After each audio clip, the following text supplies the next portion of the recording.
This surely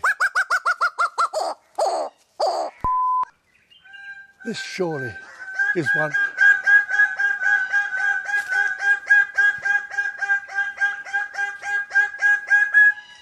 This surely.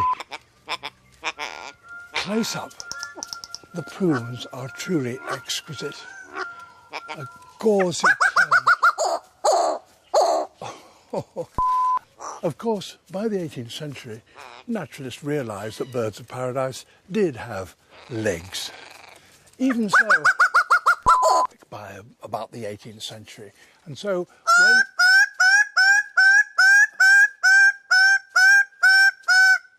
Very well. But Carl Linnaeus, the great classifier of the natural world, when he came to allocate a scientific name to this bird, called it woohoo, Paradisia apoda, the bird of paradise without legs.